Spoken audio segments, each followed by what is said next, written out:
شخص جو بیان کرتا ہے کہ میں رات کو دیکھا کہ میں نے مقدر سرتبیلی اچانک سے جا رہے ہیں مولا کے حرم کی طرف نجف میں بھی پیچھے پیچھے ہو گیا اور دیکھا کہ دروازہ بند ہے حرم کا دروازہ بند ہوتا تھا رات کو، اب کھلتے ہیں۔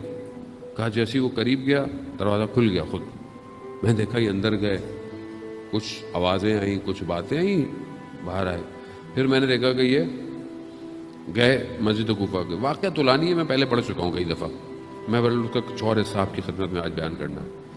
مسجد کوفہ میں گئے، وہاں دیکھا ایک نور ہے، روشنی ہے، یہ کچھ باتیں کر رہے ہیں۔ پھر کہہ رہے واپس آ رہے تھے مسجد کوفہ سے ہوتے ہوئے سیلا کی طرف سے لے کے نجف کی طرف، تو پیچھے پیچھے مجھے کھانسی آ گئی۔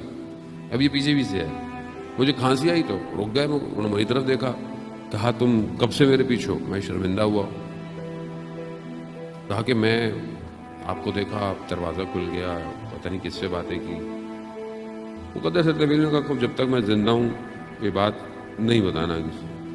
کہا کہ جب بھی مجھے کوئی علمی مسئلہ پیش آتا ہے تو میں مولا کی خدمت میں جاتا ہوں اور جواب لے کے آتا ہوں، لیکن آج جب میں مولا کی خدمت میں گیا تو مجھے مولا نے کہا کہ ہمارا آخری فرزند کوفہ میں ہے، تو آج میں پھر آخری امام کی خدمت میں پہنچا اور مسئلے کا جواب لے کر جا رہا تھا۔ اب یہ ایک شخص اس مقام پہ پہنچ جائے کہ اپنی مشکل مولا گفتگو کر رہے ہیں، بتا رہے ہیں، پھر آخری امام سے یہ ایک شخص کیسے پہنچ جاتا ہے؟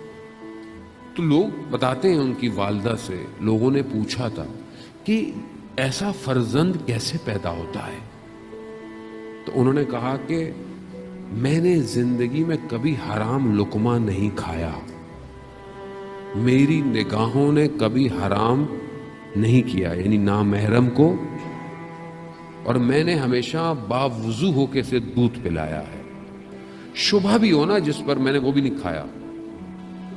تو کہتے ہیں ان کے جو والد تھے وہ بھی عالم دین تھے، جب وہ طالب علم تھے، جوان تھے، اتنا حلال حرام کا خیال رکھتے تھے، تو ایک دفعہ کہیں بیٹھے ہوئے آرام کر رہے تھے کسی جگہ، تھک گئے، دن کا ٹائم، اٹھے تو بھوک لگی، دیکھا کہ پانی بہہ رہا ہے نہر کا، اس پہ سیب تھا، سیب اٹھایا اور کھا لیا۔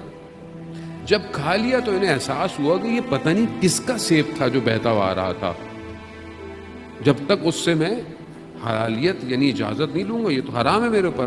اس پانی کا پیچھا کرتے رہے کہ پانی آ کہاں سے رہا ہے۔ جاتے جاتے ایک باغ میں پہنچے کہ باغ درخت کے اندر سے یہ پانی سیب کے درخت سے آ رہا۔ اس باغ کے مالک کے پاس گئے، کہا کہ ایسے ایسے سیب آپ کا ہی گرا ہوگا، میں نے کھا لیا، مجھے حلال کر دیجئے۔ اس شخص نے کہا کہ میں ایک شرط پہ حلال کروں گا۔ کہا میری بیٹی سے شادی کرو۔ کہا میری بیٹی جو ہے وہ نہ بول سکتی ہے نہ سن سکتی ہے، گونگی بھی ہے اور بہری بھی ہے، اور اس کا بدن بھی شل ہے، لیکن اتنے حلال کے قائل تھے، انہوں نے اس شرط کو قبول کیا، اس کو قبول کیا۔ جب شادی ہوئی، نکاح ہوا، کمرے میں گئے، جیسی داخل ہوئے تو خاتون نے ان کو سلام کیا، یہ پریشان ہو گئے، یہ تو بول رہی ہے۔ تو والد آئے، کہا یہ تو بول رہی ہے؟ کہتا ہاں، میں دیکھ رہا تھا کہ تم اتنے متقی پرہیزگار ہو، میں تمہارا امتحان لینا چاہتا تھا، لیکن جو میں نے کہا میں نے سچ کہا، جھوٹ نہیں کہا۔ یہ یعنی گونگی، یعنی بولی نہیں، یعنی اس نے کبھی بھی کسی کی غیبت نہیں کی ہے، یہ بہری، اس نے کبھی نامحرم یا کوئی آواز نہیں سنی ہے، اس نے کبھی کسی نامحرم کو نہیں دیکھا ہے، یہ پاک صاف۔ اب ظاہر ہے پھر اسی وطن سے تو پیدا ہوتے ہیں پھر مقدس سے سرتبیلی انسان وطن۔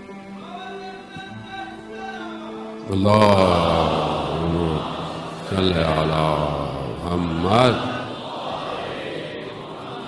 ہم بھی جو محرم میں آئے ہیں، ہم بہرحال ٹھیک ہے، بہرحال میں ہم خطا کار ہیں، ہم سے غلطیاں ہوتی ہیں، ہم زندگی میں، لیکن ہمیں یہ موقع ملتا ہے عزیزان محترم